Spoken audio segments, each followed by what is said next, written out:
There's a broad consensus that something has gone terribly wrong with the politics and public discourse in the United States. I recently sat down with Jason Riley for a discussion about the prevailing orthodoxies surrounding these themes and the broader social justice narrative.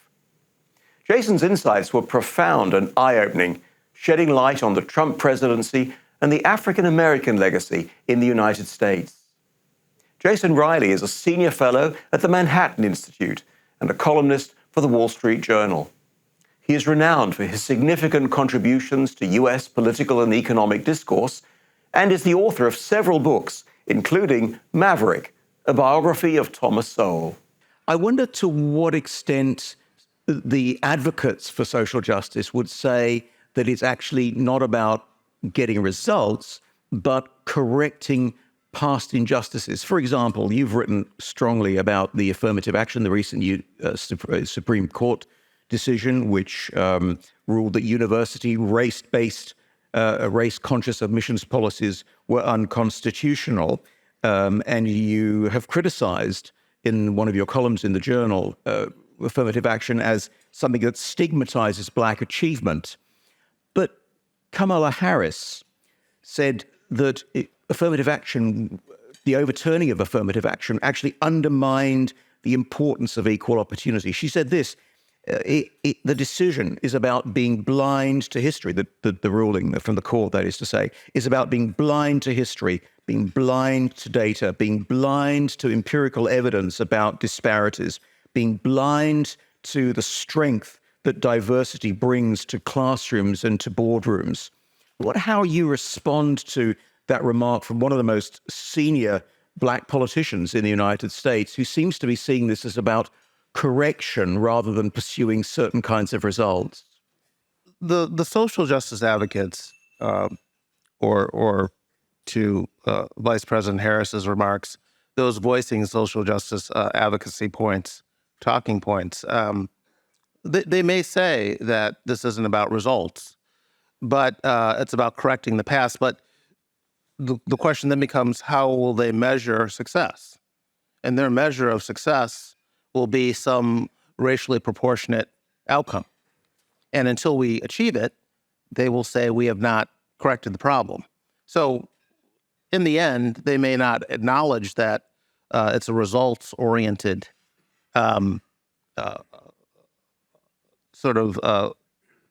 process that they're pushing, but in fact, it is, because that is the only way they can measure success. Others would measure success in terms of whether the playing field has become more level. I mean, the civil rights movement in the United States was fought to remove barriers, legal barriers to upward mobility for Blacks, legal discrimination, and so forth. And the right side won that debate. Those legal barriers were removed. And now, as far as I'm concerned, the hard work needs to go into building the human capital among certain groups to take advantage of the opportunities that now exist because those barriers have been removed. So the success was removing the barriers, not to argue that we will not have achieved success until Blacks are X% of lawyers and doctors and engineers and freshmen at Harvard is a results-oriented approach that I reject as utopian. You've used the word opportunity or opportunities. What does the phrase, in that case, equality or opportunity, mean to you? Well, that's what it means. It means that in the case of the United States, that the government is no longer playing racial favorites as it once did. That was what the civil rights movement was fighting for. And the other thing I would say in response to Kamala Harris's remarks is she's operating under the assumption that affirmative action was working. I mean, let's put aside whether or not it's constitutional. The Supreme Court has just said it's not. But let's say it was. Then the question would be, does it work? Is it doing what proponents said it would do.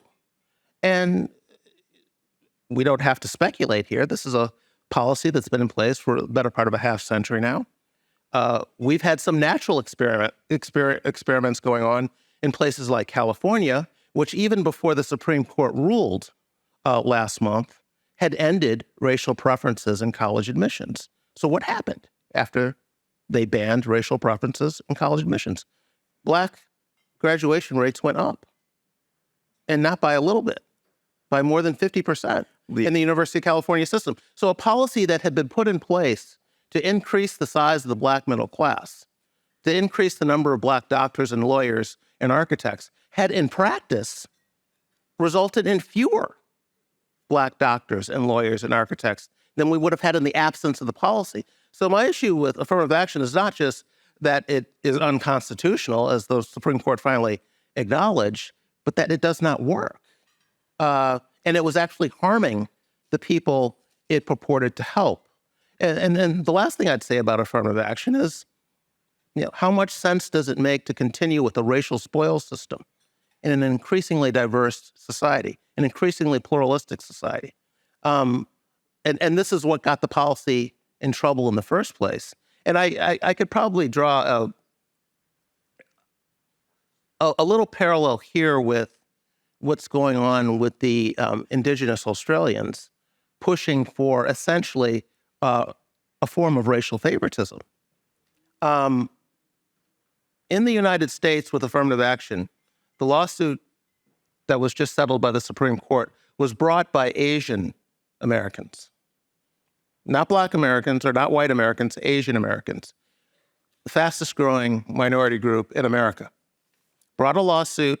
They said that elite universities like Harvard were discriminating against Asian applicants. They were capping their numbers artificially. Asians would be the most qualified applicants academically, but these schools were putting an artificial cap on the number of Asians they were going to admit. So in practice, Asian applicants were only competing with other Asian applicants because there were only so many slots that the university was going to give them. That was the basis of the lawsuit. They won. I think at a sort of 50,000-foot level, you can see something like that starting to happen here, where you have, let's say, the indigenous population gets what they want in the forms of racial favoritism. And the government argues, well, we should do this because of what the white population did to them in the past.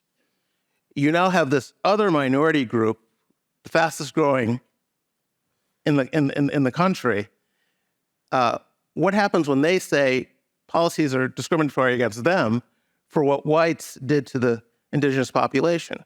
Why are we to be held responsible for that? It's sort of, you could be setting up a racial spoil system that could come back to haunt you some years down the road. But we could distinguish the situation of Asians in both in Australia and in the United States in this way. I'd suggest that the issue with Black Americans and with Indigenous Australians is that they are both the issues are focus on some form of dispossession. It was either slavery in the United States or here was colonial. Sure, and the same argument would be used to push back, I would assume, which is that all the slaves are gone and all the slave owners are gone. So and if you're going to go down this road of sort of guilt being inheritable, where does that end? If the slaves were still alive and the slave owners were alive, I could see something being worked out here. But that's no longer the case. And it's not only the case. The white American population today is made up of white people who came to America after the end of the Civil War. That is the majority of the white population today.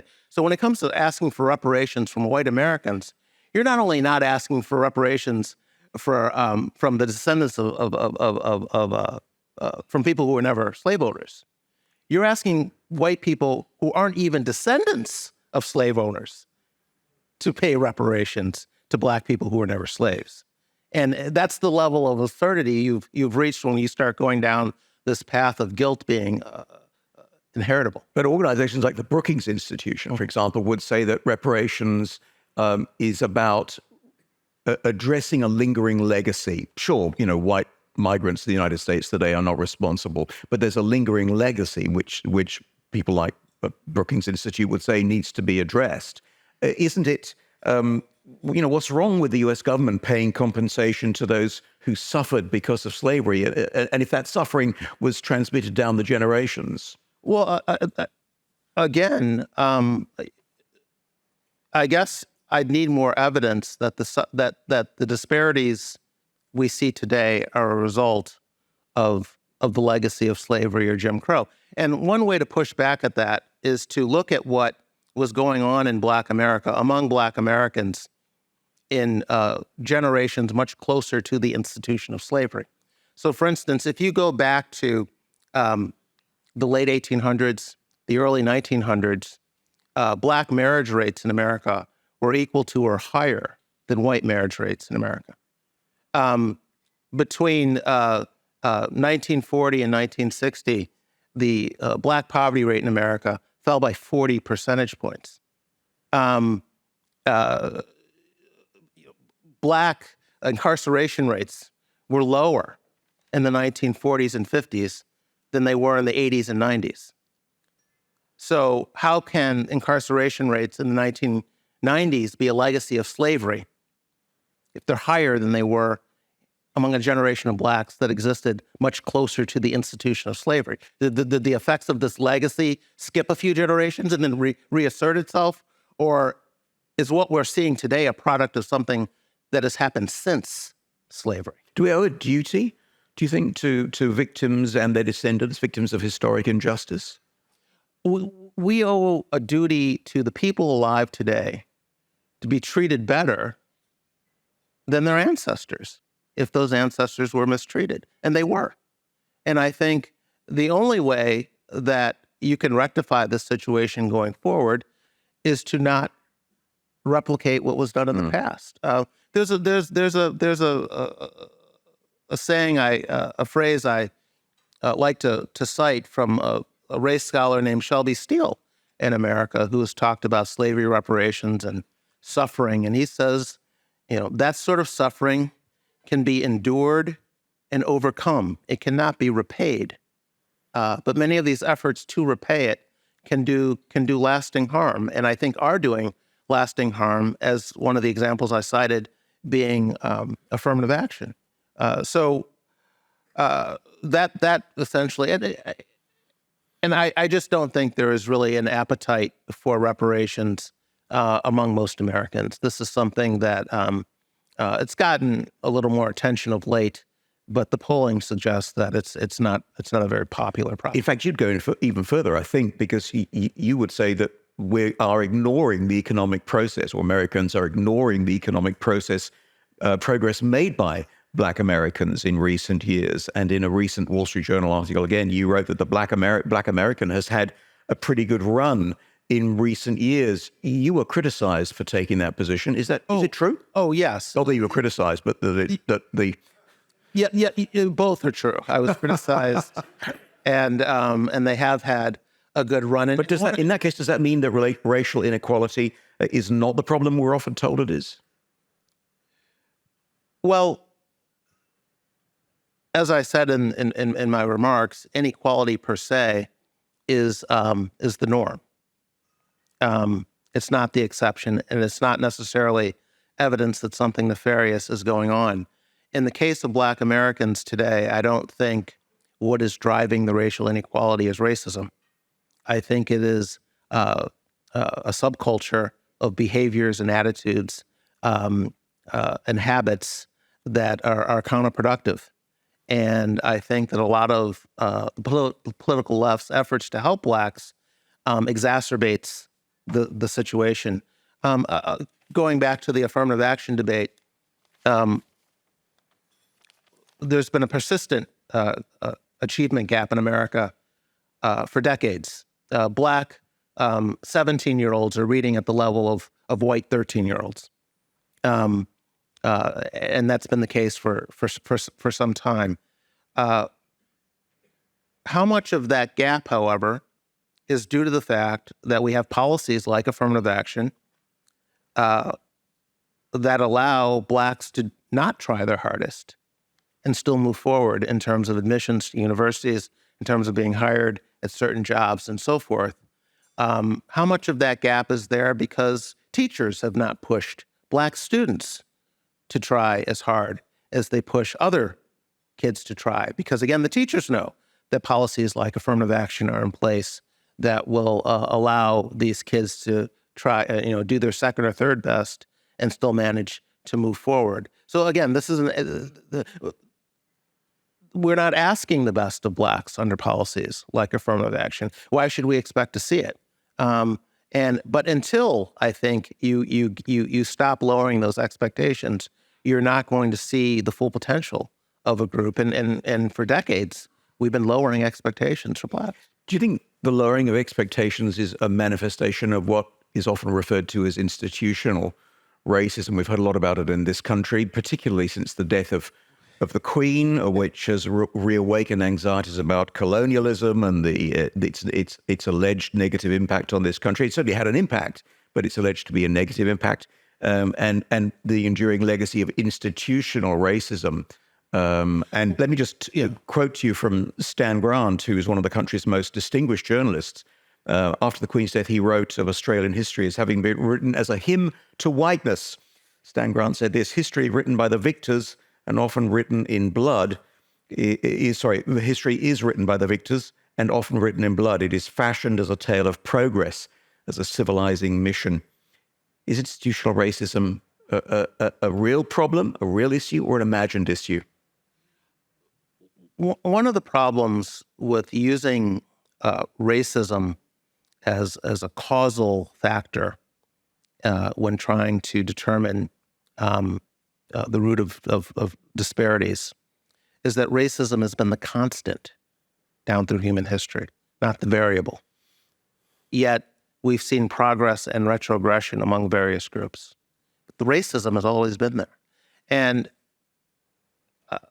it's one of the reasons I cited the experience of other racial and ethnic minority groups that have experienced racism and yet risen economically and academically above the majority group in society. And these, so although you see racism everywhere, what you don't see everywhere is the group discriminated against always winding up at the bottom. That's what you don't see. There are numerous examples of groups that are discriminated against rising above the level of the people doing the discriminating. So whether you want to call it institutional racism, whether you want to call it unconscious bias, systemic racism, you can call it what you want. It's always been there. I'm someone of that more tragic view of human nature. I don't expect to see the day when we don't have racism. One of the differences among today's civil rights leaders versus those of the past, I mentioned people like Martin Luther King in my talk, is people in King's day didn't expect to live to see the day when racism didn't exist either. And they went about encouraging blacks to overcome racism, to not let that get in the way. King's sort of intellectual descendants have flipped that notion on its head. They're now out there telling blacks and other minority groups, nothing can be expected of you until we eliminate racism in society. Until it has been vanquished from the land, don't talk to me about personal behavior, personal responsibility, effort, and so forth. Because someone out there is waving a Confederate flag or someone used the N-word. Don't talk to me about all these shootings in the inner cities among these young black men in fatherless homes because someone is out there discriminating against black people somewhere.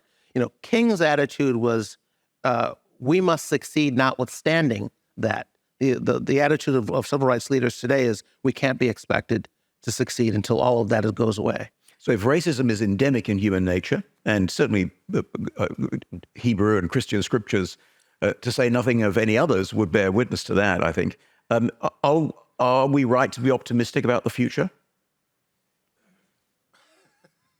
Or are you optimistic about the future, let me ask? Perhaps you're not. It depends on how far into the future we're looking.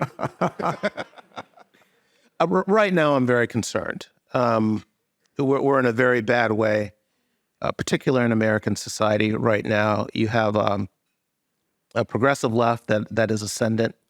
The social justice advocates I was speaking about are having a run of the place right now. We've reached a point in American society where math is racist. Punctuality is white supremacy. People who swam on the men's team last year are now swimming on the women's team and winning all the races, and you are not supposed to notice. Has the pendulum swung too far, and will it eventually come back? I'm optimistic that will happen. When it will happen, I can't tell you, but right now things have been moving in the wrong direction for some time, so I'm a bit of a pessimist. Let me ask you about the near future, 2024. The eyes of the world are on the US presidential election, and certainly been followed very closely by many people in Australia. The Economist has described Donald Trump's first term as being characterized by chaos and resentment, and now the newspaper is sounding dire warnings about what might happen in the event of Trump 2. If the Republicans win both houses of Congress, as is possible, they say, nobody in the executive or the legislature will be in a position to stop Trump. Do you agree with these kinds of dire predictions? Are fears about a second Trump administration being overstoked? I mean, his achievements in some policy areas, I think illegal immigration, the Middle East, Israel, were welcomed by many, certainly not all, but welcomed by many. Right now, the betting odds would be on Trump to win the Republican nomination and be the candidate again in 2024. He has a enormous lead. His closest rival is the governor of Florida, Ron DeSantis. He was about 15 points behind Trump in the polls. He's now 30 points behind Trump in the polls. So Trump has increased his lead. And the other candidates aren't really even worth mentioning. DeSantis is the closest rival. So right now, Trump is in the driver's seat. We've got a ways to go, and a lot could happen between now and the election. At the same time, Trump was the nominee in 2020 and lost to the current president. And I don't know why the current president wouldn't beat him again. Trump has not become more popular since he lost the last election. If anything, probably just the opposite. He's tremendously popular among Republicans, but Republicans are outnumbered in America. And you not only need to win Republicans when you're the Republican nominee, you need to win independents. And I don't know that Trump has increased his popularity among those groups. So those predictions might be a little dire in terms, or overstated in terms of a second Trump administration, but it's certainly not out of the question. A lot of us in 2016 thought it was an impossibility, and of course we were proven wrong about that. So Trump has won before, so it's not inconceivable that he can win again. But while I see him on track right now to win the Republican nomination, that to me does not automatically translate into him winning a second term. Okay. We're almost out of time, but I want to sort of bring the aircraft down onto solid ground for a moment, if I may, and ask you a bit about think tanks. You are associated with the Manhattan Institute. We, of course, here at the CIS, the Center for Independent Studies. Think tanks aim to promote what they consider to be workable policies to government or to political parties preparing for government. Sometimes they are a source of personnel, whether as staffers or as elected representatives.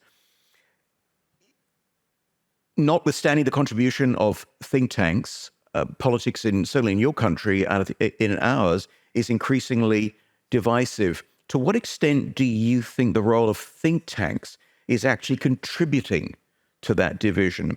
And do you think think tanks have a role in building up the political health of a democracy and so to overcome division? Well, to answer your second question first, yes, I do think think tanks have a role to play. And as to your first question, no, I wouldn't say that they're playing a negative role. I would say that they're not playing enough of a role. Right. In other words, I think that the influence of think tanks, at least in America, has been greatly diminished in recent years.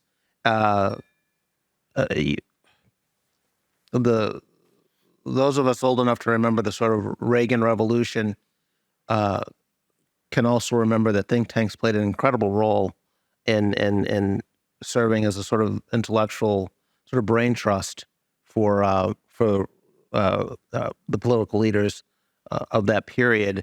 And I think one of the reasons we saw the rise of someone as populist as Donald Trump was because the think tank world has been a little bit asleep on the job, at least in America.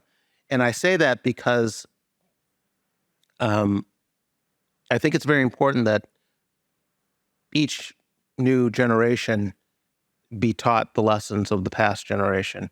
It's not enough to say, we don't need to get into details about the merits of free trade. Milton Friedman covered that.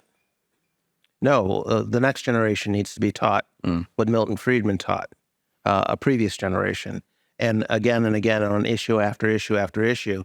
And when that doesn't happen, and think tanks play a very important role in that happening, a populist can come along and sway a lot of people who you or I might think should know better, but have never been really taught the. So an educative role, not just a role in politics. And so I think this is an opportunity for the think tank world to reassert itself and its role in educating the population about some of these classical liberal principles that we think are so important in a democracy. And so I wish I could say the think tanks were playing a negative role, and we should switch that around somehow. But I think it's largely an issue of them being less relevant than they used to be, and they need to become more relevant. For decades, the CIS has been a fiercely independent voice working hard to promote sound liberal principles. To be notified of our future videos, make sure you subscribe to our channel and then click the notification bell. We rely solely on the generosity of people like you for donations to advance our classical liberal cause. Check out the links on screen now to see how you can get involved.